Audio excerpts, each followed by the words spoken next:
Demek dostlar, bu keçirdiyimiz son bu marafonda istədim hər biriniz üçün.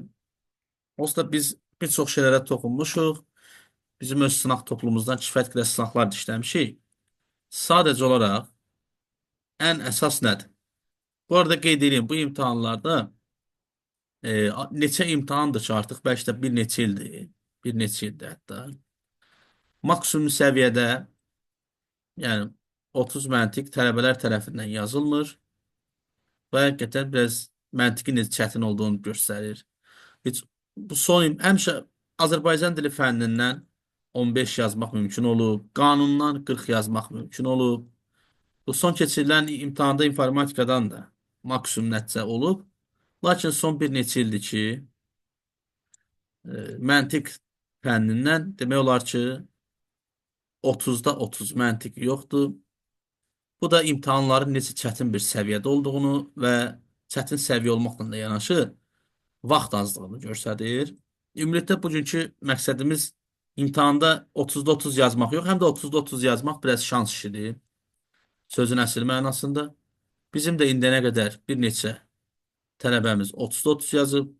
2022-də, 23-də, 24-də, 23, elə 23-ün ən sonunda, noyabr ayındakında, may ayında və s. Ondan əvvəlki imtahanlarda da. Amma dostlar, ondan bəri yoxdur.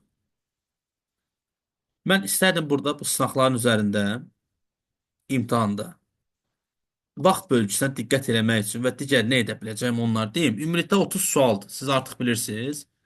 Və məntiq hissəsi ən son punktda yerləşir. Yəni 71-dən 91-ə qədər olan hissədədir. Yəni 100-ə qədər olan hissədir. İlk olaraq sabahçı evdə olan tapşırıqların içərisində nəyə baxa bilərsiniz? Birincisi dostlar. Məsələn, mən necə edim ki, 20 bal yığım? Onu buradan sınaqların üzərindən hansı bölmələrə baxsaz, sizin üçün burada özüm də sağ tərəfdən qeyd edəcəm. Ən sonda hesablayaq görək. Normal bir tələbənin, orta riyazi biliyi olan bir tələbənin imtahanda 25 məntiqi yazması üçün və 25-dən də yuxarı ola bilər. Nə lazımdır? Birincisi, dəyərli dostlarım, sol tərəfdə qeyd edirəm. Bizə lazım olacaq bölmələrdən birinin adı cədvəldir. Və ekranda gördüyünüz cədvəlin həm tapmaca tiplisi, həm riyazi tiplisi, həm digər tiplisi düşür. Ona görə sizə məsləhətim ondan ibarətdir ki, bizim sınaq toplusundan və digər hissədən də bəzi şeylərə baxacaqsınız. Axıra sonda deyəcəm, hansı sınaqlara baxsanız siz imtahanda dəqiq olaraq yaza bilərsiniz. Birincisi dostlar, cədvəl mövzusudur. Və özüm də buraya yazıram, cədvəl. Və say da yazacağım qabağından ki, normal bir tələbə cədvəli bildiyi zaman neçə bölməni yaza bilər. Əgər siz cədvəl bölməsini yaxşı bilirsinizsə, həm toplamasını, həm vurmasını, yəni əməlləri və tapmacanı, o zaman sizə cədvəl mövzusundan 3 sual hədiyyə edəcək. Təbii ki, siz bu sınaqları işlədiyiniz zaman bunların içərisindən həmin o hissələri yaza bilərsiniz. Daha sonra yaza biləcəyiniz hissələrdən biri sizə indi bal çıxardırıq, ha dostlar. Görək buradan nə var? Qeyd edeyim ki, bizə lazım olacaq. Bölmələrdən biri ekranın bu sağ tərəfində gördüyünüz analogiya anagram hissəsidir. Ümumilikdə analogiya və anagram hissəsindən bir də ki, bura biz mətn qurmanı da əlavə etsək, biz buradan da 3 balımızı rahatlıqla əldə edə bilərik. Doğrudan, vallahi. Bu da dostlar bizə 3 bal verir. Analogiya anagram deyəndə bu gördüyünüz misal tipi aiddir bir hünər, nərdivan, hərflərin sırası dəyişmiş. Daha sonrasında bu ekranın sağ tərəfində o anagram hissəsi idi. Bu bizdə analogiya hissəsidir. Qəza bizdə travma yaradır. Yemək nəticəsində nə edirik? Toxluq hissi yaşayırıq. Yəni mən ona görə deyirəm sizə. Bir də dostlar, ümumilikdə 3 də ola bilər, 4 də ola bilər, amma mən minimumu götürürəm bu arada. Maksimum səviyyəsini götürmürəm, minimum. Məsələn, minimum 3 dənə cədvəl yaza bilərsiniz. Minimum 3 bundan yaza bilərsiniz. Daha sonrasında ardıcıllıq mövzusu. Bax, yuxarıda verilən. 9-cu sual. Gəlin bu sual da sizə, sizin xeyrinizə, yəni üçüncü hissə olaraq ardıcıllıq.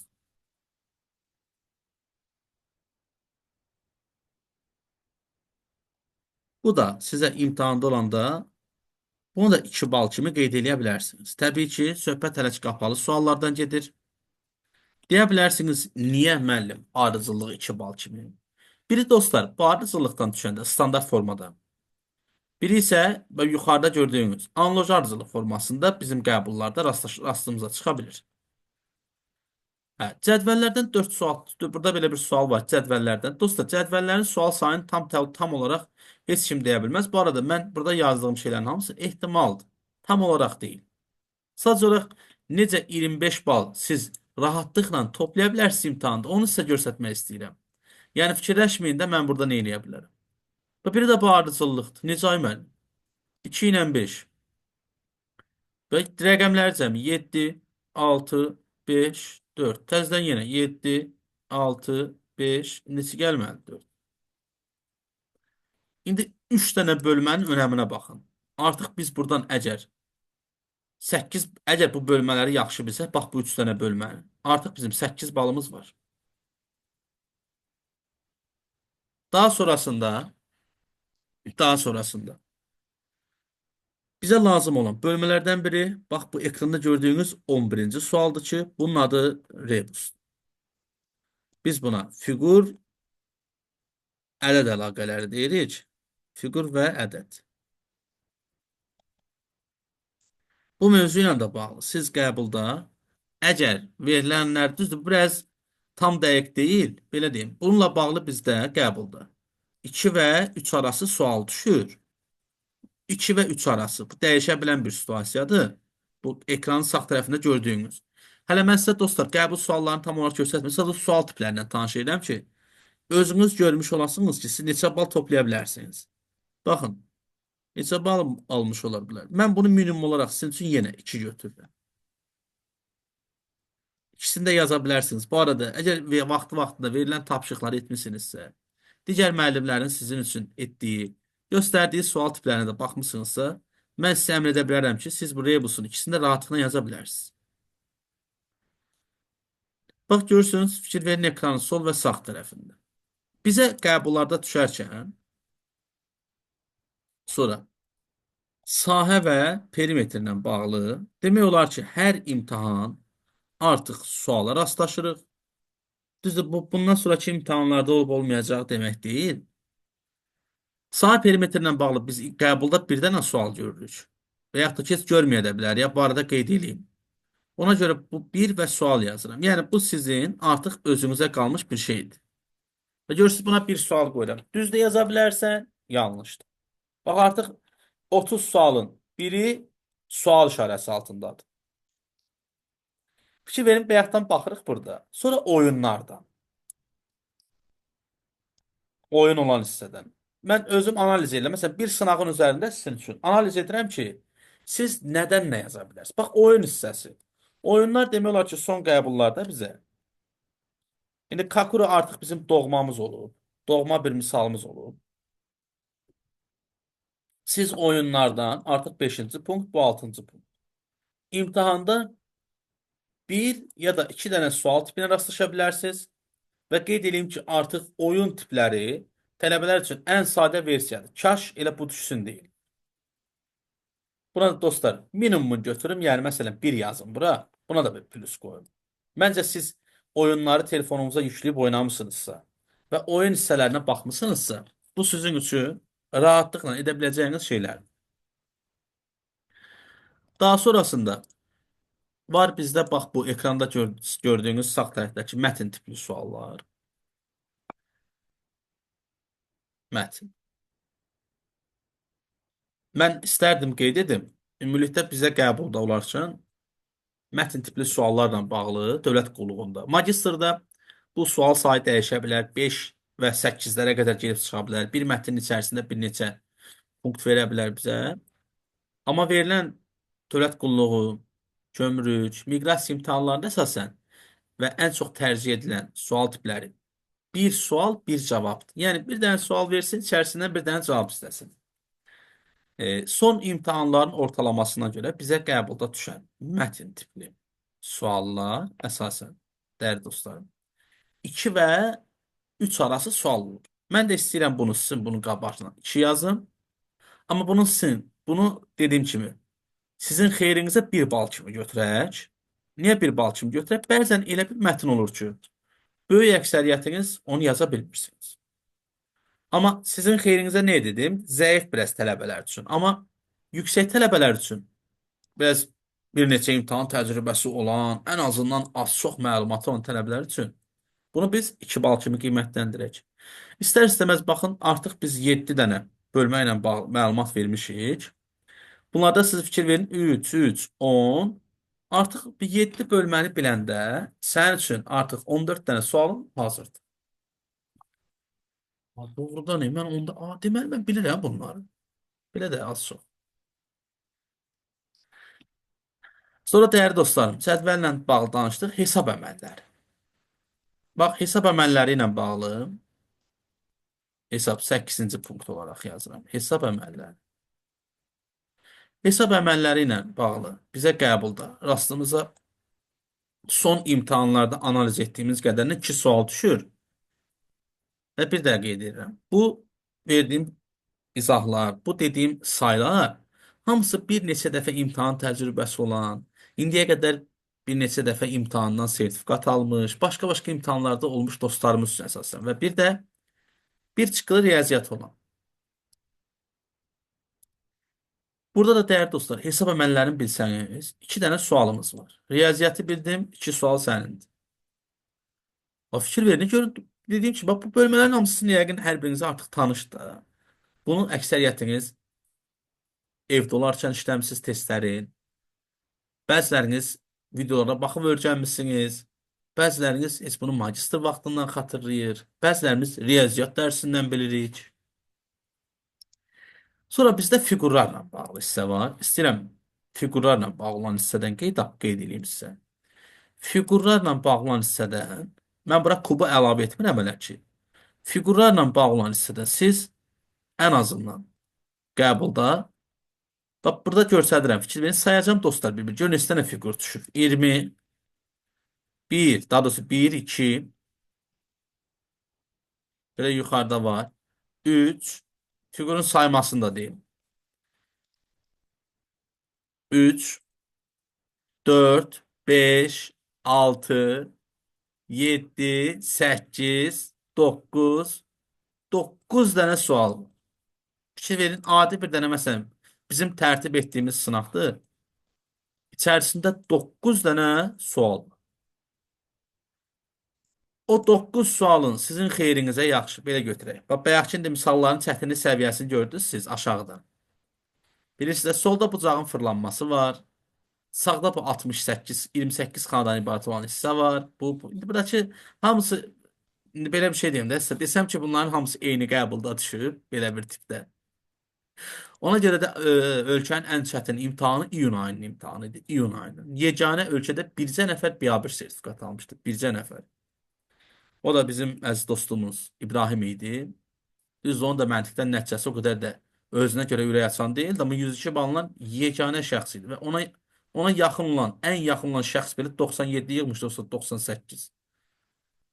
Yəni o cürə. Və ölkədə demək olar ki, cəmcümlətami 40 nəfər deyəsən BA sertifikat almışdı. 500 neçə nəfərdən. 600 nəfər, 700 nəfər imtahandaydı. Və həmin imtahanda fikir verin düşən fiqurlara. 23, 24, 25 tipli, 27, 28, 29 tipli. Ona görə dostlar, mən bu sınağa baxmayaq belə bir normalda. Tabi bunun hamısı bu qədər çətin səviyyədə düşmür. Bayaq saydın 9 dənə sual et, düzdür. Sizin xətrinizə bunu 5 bal kimi qiymətləndirək. Yəni, lap normal bir riyaziyyat olan, fiqurun arası yaxşı olan dostumuz üçün. Sonra 10-cu misal, 10-cu hissə. Sizin üçün ola bilər fəza fiqurları. Yəni, bunlara əsasən bizə aiddir kub. Verilən sizə dostlar, kubdan bir sual qəbulda bizim rastımıza gəlir. Amma belə bir şey deyim. Bəzən kub Elə bir formada bizim rastımıza çıxa bilər ki, sizi inandırım ki, siz heç orada heç o bir bal yox, bəlkə də heç mənfi bir bal da yığa bilməzsiniz. Söz gəlişi.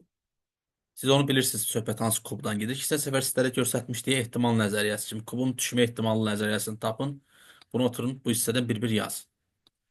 Amma normal, bilikli, normal bir fəza kubu düşsə bir balımız da buradadır.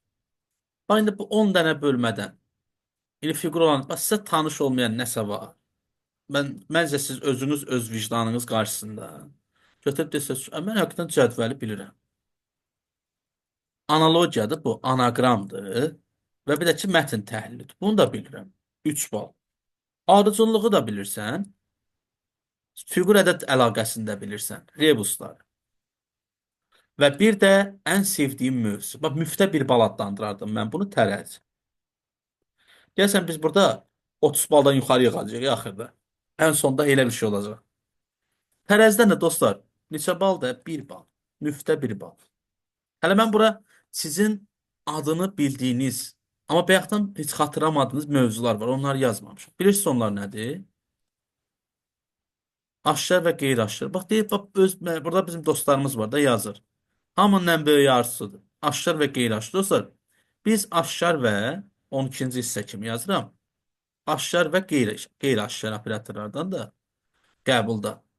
Belə deyim, həmişə iki sual görmürük, iki sual görmürük bu arada.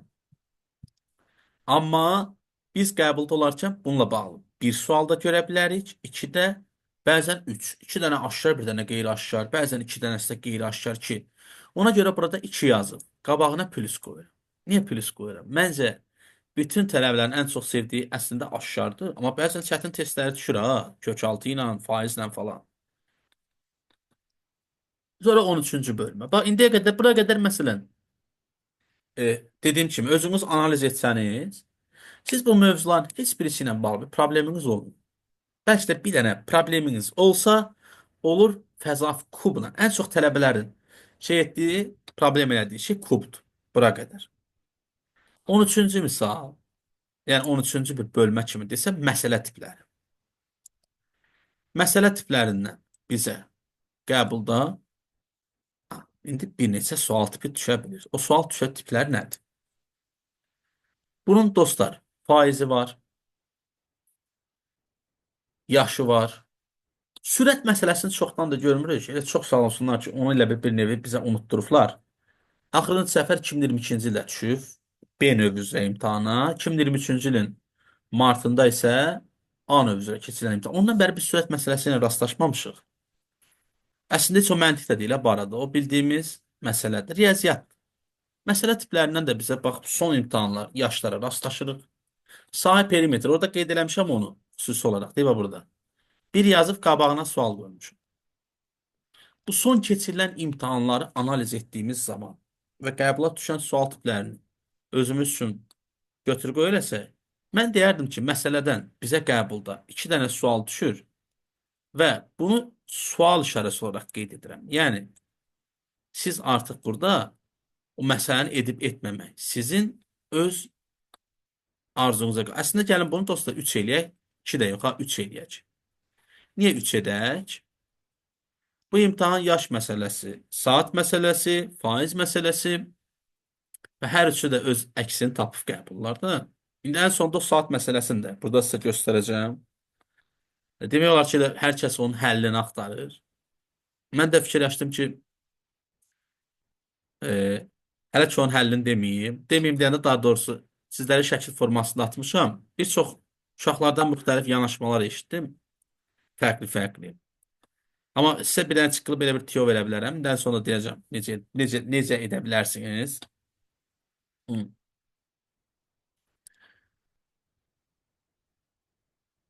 Burada bizim dostumuz var. O magistrında soruşur. Əslində bu imtahan dövlət qulluğuna düşən bəzi suallar magistrın qəbuluna düşmüşdür. Birə-bir eynisi. O bizdə şey vardı, bir mətin, Babəyin yaşı.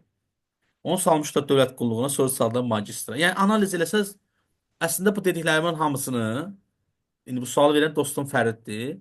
Fərid, bu dediklərimin hamısını məsəl üçün aşkarı qeyri-aşkarı ikiyə vur. Analogiya anaqramı ikiyə vur. Ardıcıl, məsələn, fiquru Fəza fiqurunu 2-yə vur. Mətni 3-ə vur. Ha. Hə, onu hələ ki bir də dəyərli dostlar.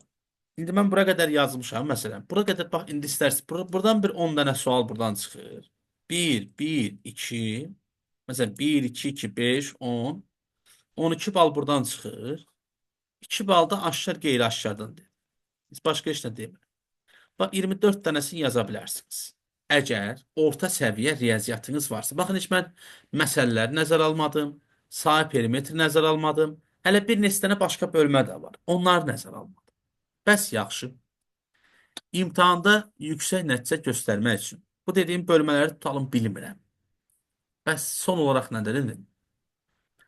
Son olaraq dəyərli dostlar, mən istəyirəm birazdan YouTube səhifəmə də keçid edeyim. Düzdür, mən bir playlist düzəltmişəm, onu atmışam sizlərə. Nələrə baxa bilərsiniz, onlar da sizə qeyd edəcəm. İstədə son olaraq nə kimi misallara baxa bilərsiniz?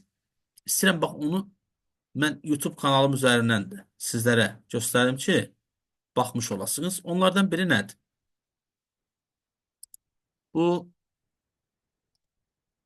Mart ayının qəbulu ilə bağlı mən belə təqribə olaraq bir ay bundan əvvəl sual paylaşmışam. Bu heç. Burada bizim geniş formatda çox uzun hissəli suallardan ibarət olan hissəmiz var. Bax, burada bir hissə var. Yazıq. Dövlət qulluğu qəbul sualları izahı. Birinci hissə. Burada 60 dənə fərqli sual tipidir. Bunların hamısını playlist formasında bu videonun altında da yerləşdirəcəm. Sonra qəbul suallarının üçüncü hissəsi var. Bax, bu üçüncü hissədən bizə qəbulda. Bu sınaq 5-i və 6-nı əhatə edir bu arada. İkinci hissədə maraqlıdır. Beşinci hissə. Buna baxarsınız. Bax, birinci hissə, bir üçüncü hissəyə, bir də beşinci hissəyə. Sonra buradan baxa bilərsiniz. Sahə və perimetr izahı var. Bunu mən bu hissədən qeyd etmişəm. Bu sağ tərəfdəki. Və içində sürət və faiz məsələsi ilə də bağlı bəzi suallar var.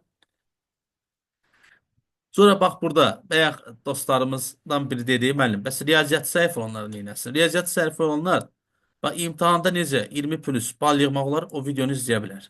Konkret olaraq mövzulara toxunub. Bunu get 5 dənə misalına bax. Bunun 5 dənə misalına bax. Yazacaqsan. Sonra bu ekranın sağ tərəfində olan sualı sizlərlə bərabər paylaşmışam. Bunu bir neçə dəfə izah eləmişik. Bu suala baxmağınız məsləhətdir. Sonra 23 yanvar imtahanlarına getmədən öncə. Bax, burada 2 dənə də video var bir-birindən fərqli. 23 yanvar. Biri 1 saat 39 dəqiqədir, bir də 1 saat 2 dəqiqə. İkisi bir yerdə 100 sualdır. 100 sualın 100-ünün də həlli var burada. 100 sualın 100-ünün. Bu dərsin məqsədi dostlar sizlərdə demotivasiya yaratmaq deyil ki, burada bilirsən necə? Sən necə özünə qarşı o içində olan sən var ha, ona qarşı olan o sevgi istəyini ortaya çıxartmaq. Yəni burada heç biriniz zəif deyilsiniz, heç biriniz qəti şəkildə bunu deyirəm ki, yəni beyninizdə o deyilsiniz də. O yəni nədir? Bir insan Yaponlarda belə bir şey var. Dostlar, Yapon fəlsəfəsi, Çin fəlsəfəsi deyib, bir insan həyatda iki dənə sən yaşayırsan. Biri xaricindəki sənsin, biri də daxilindəki sən. Heç vaxt xaricindəki sənə icazə vermə daxilindəki səni kiçik görsün. Çünki sizin, mənim və digərlərinin sizlə bu danışdığı həmişə xaricimizdəkidir. Yəni sən edə bilməzsən, sən bunu eləməzsən filan. Amma içindəki sən deyir ki, narahat olma, biz bacararıq. Qoyma o xaricindəki səs içindəki səsi boğsun. Mən sizdə bunu aşlamağa çalışıram ki, sən istəsən, hər şey eləyərsən. Sənin əlində nə var ki?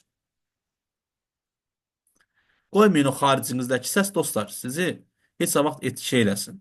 Mənfi düşüncələrə fokuslasın. Sən hər şeyin yaxşısını edərsən. Fizyoktardı bu qədər sadə. Sonra dəyərli dostlarım, bu sol tərəfdə yerləşən dövlət qulluğunun 3 ən çətin qəbul sualı. Demək, bu sualları əksər dostlarımız bilir. Burada sahə perimetridir. Bir budur, bir də orada bir fiqur var, odur. Onun üçü də eyni anda qəbula gəlib düşmüşdü. Eyni anda. Və hər birisi də Məsəl üçün, uşaqlar da imtahandan çıxanda, bu sual, bu sual, bu sual. Ona görə yazmışıq. Bax, dostlar, dövlət qulluğu qəbula düşmüş 3 ən çətin qəbul sualımıza. Sonra bu sağ tərəfdə məntiqdən webinar yazıb. Bax, fikir verin, dostlar, 2 saat 42 dəqiqə qalır. Burada 100 sual, 100 cavab PDF-i var. 100 sual, 100 cavab.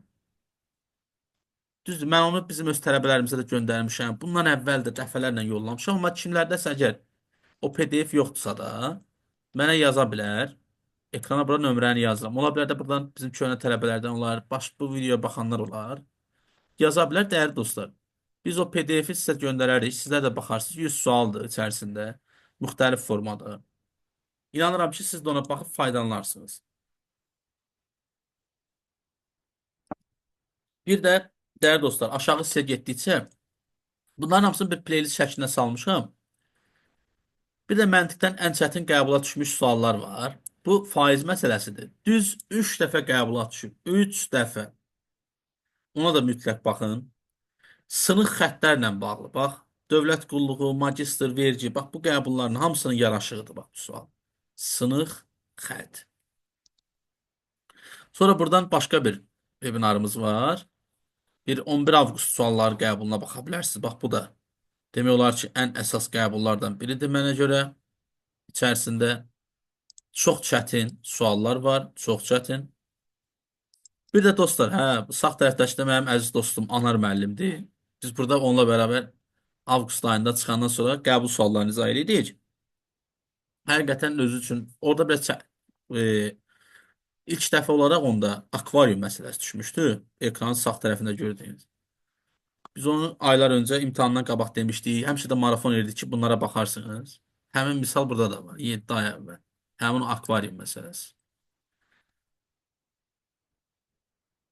Sonra dostlar, burada bir dənə də 11 avqust və digər 11 avqust sualları var. Nəsə, uzun sözün qısası, bu gördüyünüz səhifədən mən bir çox şeyləri playlist formasına salmışam. Və bir də bizim məşhur məntiqdən webinar dövlət qulluğu. Bu suala da baxa bilərsiniz. Bu da 1 saat 54 dəqiqədir. Bir sağ tərəfdə yerləşən dövlət qulluğu 24 dəqiqə. Özü də yazır. Dövlət qulluğu qəbul yeni tip sual tipləri. Burada 10 dənə sualdır və bunun artıq 5 tipi gəlib qəbula düşüb. Bu arada görürsünüz dostlar, mən burada sualların əksəriyyətini imtahandan aylar öncə izah eləmişdim ki, məsələn, bu tipdə suallar ola bilər. Təxminlər idi və həqiqətən də özünü doğrultdu. Bir də sağ tərəfdə məntiq oyunlarına bir daha baxın. Digər hissələr isə özünü bir daha tamamlayacaq. Ya hamısına baxmağa ehtiyac yoxdur. Burada sadəcə olaraq artsa bir 15 dənə videodur və həmin o 15 dənə video ümumilikdə sizə müəyyən bir saat vermiş olacaq. Ona baxsanız kifayətdir. İndi gəlin burada dostlar sizlərə nöqtə atışları verək ki, hansı sınaqlara baxmanız daha məqsəd uyğundur sınaq toplusundan.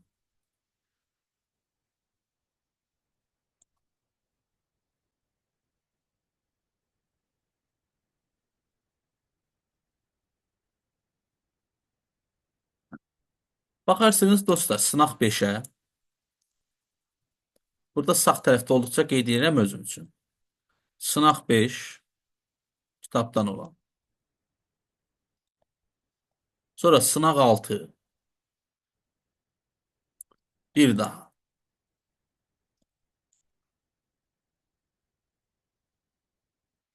Bəli, Gülzar xanım, eynən. Sizə dediyim suallar, sınaqlarda mısınız? Sınaq 6 mütləq şəkildə baxın dostlar sınaq 7-yə. Bunlar ard-arda gəlir deyə deyilik. Özüm üçün analiz eləmişəm. 5-də, 6-da, 7-dir. Sonra sınaq 10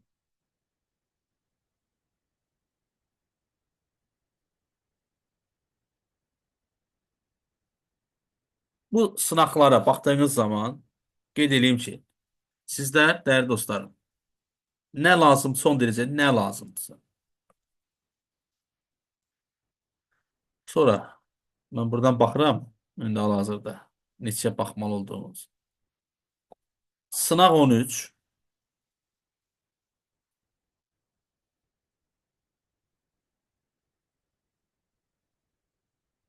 sınaq 15,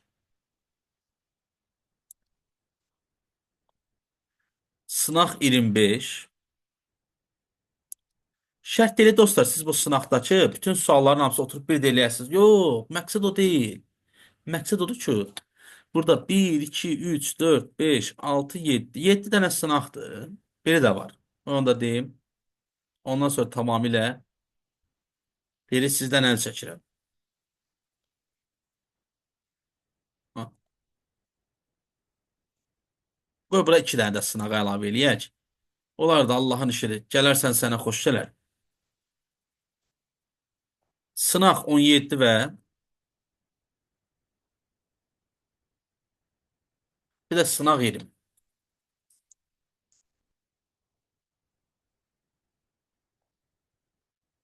Ümumilikdə 9 dənə sınaqdır. Bu sınaqlara baxın. Şərt deyil. Yox, yox, kitabın hamısına baxmağa ehtiyac yoxdur. 25 dənə sınaqdır. Sənə ver ki, 9 dənə sınaq vermiş də buradan. Bu 9 dənə sınaqdan şərt deyil, sən bildiyin şeylərə baxasan.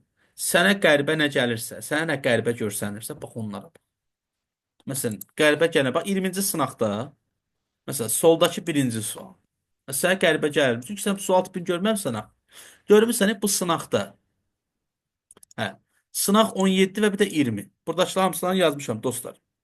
Yəni bu sınaqlara baxsanız qeyd edim ki, hı, bunları da göndərəcəm sizə hansılar olduğunu. Sınaq 20-də daha maraqlıdır. Elə belə burada ekranın bu hissəsini verirəm sizə, baxarsınız yüngülvari. Ekranı belə sürüşdürürəm dostlar. Videonu dayandırıb edə bilərsiniz sualları. Biz əslində 17-ci suala baxmışdıq. Təhsil müəssisəsi. Biraz belə genişləndirin. Bəlkə kimsə videonu dayandırıb baxar. Bizdən fondu. Nəyə soruşurdu bizdən? Bizdən soruşurdu ki, xərclər, digər xərclər neçə faizidir? Ha, Biz sınaq elmini burada göstərmiş oldu. Burada dördüncü sual. Düzdür. Burada bizim əziz bir dostumuz var. Cahan. Həmişə də özdə bu sual. Cahan, özdə sən elə bil ki var. Sən keçən səfər də bu sualı soruşmuşdun. Sənin xətrinə gələ, digər dostlarımız üçün təşkil olsun deyə, gəl bu dördüncü sualı izah eləyək. Nə olar ki? Özdə sən var ha. Bunun axırıncı səfər qəbula düşmüş imtahanında olmusan. Bu sual tipi dostlar. Burada ümumiyyətlə ədədlər qeyd edirəm sizlər üçün. Onu düzdür. Burada bizim bundan əvvəlki izahlarımıza baxanda hər kəs bilir. Yox, 2023-cü ilin noyabr ayının 5-i keçirilən Dövlət Vergi Xidmətinin işə qəbul zamanı keçirilən imtahanında düşüb. Axırıncı səfər bu sual. Verginin qəbulunda olub. 2018 nədir? Düz deyirsən, əvvəllər vardı 2021-də, 20-də, 18-də rəhbər vəzifənin imtahanında biz belirləmişik. Bu da dostlar, bizdə 217-nin üstündə. Bax, son rəqəmi 7-dirsə, bizdə ədədlər var. 2-dir, 3-dür, 7-dir və bir də 8-dir.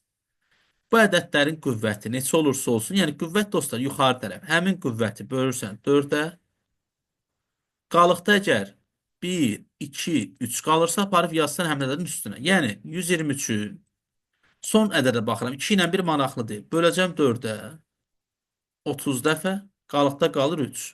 Bu da 7-nin kubu demək. 7-nin kubu da 343-dür. Son rəqəmi 3-dür. Bəs müəllim, 0 qalsa nə yazıram? Məsələn, düşsəydi ki, 7 üstü məsələn 24. 24-ü bölərdim 4-ə. Hə, 6 dəfə. 0 qalsa dostlar, 0-ı yazmıram. Yadda saxlayın. Böldüyüm ədəd neçədir? 4. Elə 7 üstü 4 demək. O deyil 1. Bəs mənim o birisi ədədlər necə? O birisi ədədlərdən mənim işim yoxdur. Belə dəyərli dostlar, buradan sizə 9 martda qəbula düşmüş bəzi suallardır. Bunların izahını vermişəm əslində 10-a qədər. Digər hissəsində izahları testlərin içərisində mövcuddur. Yəni onların hamısına baxmışıq biz. Demək olar ki, 9 martda. Bir də ən son bir sual var, onu da sizə göstərirəm. Belə eləyək. Bu sualı burada buraxıram, buraxmağına. Amma bunun izahını elə bir növbəti videoda verəcəm. Bu son keçirilən dövlət qulluğunda qəbula düşən sualdır. Yazıb saat 13-də onluğunu göstərir. Saatın dəqiqə əqrəbi 2 və 3-dür. Dəqiqə vaxt keçdikcə sonra yerində sabit qalır. Saat və dəqiqə əqrəbi deyir, dəqiqə əqrəbi dayanır, amma saat əqrəbi 2 dəqiqəlik öz sürətini 4 dəfə artıraraq hərəkət edir. Bunu çox adam götürüb qəbulda yazmışdı. 13-12. Mən onu deyim ki, dostlar, bu sual deyil, o xarab saat deyil. Bu məşhur bizim bir sualımız var, xarab saat. Onun da belə bir hissəsi vardı. Mən onun vaxtı şey edərkən belə bir şey də yazmışdım. Atali müəllimin qolundakı xarab saat. Bir də biz o misalı o kimdə tanıyırıq. Onunla bağlı iki dənə düstur var. Onun düsturun birini mən yaratmışam, amma bu o deyil. Onun düsturun birini mən yaratmışam. Amma bu o sual deyil. Çünki niyə? Burada artıq 2 dəqiqə 4 dəfə dayanır yox. 200 dəqiqə vaxt keçir yazsaydı ki, məsəl üçün 5 dəqiqə geri qaldı, xarab saatda hə onda 12-yə bölən götürərdi.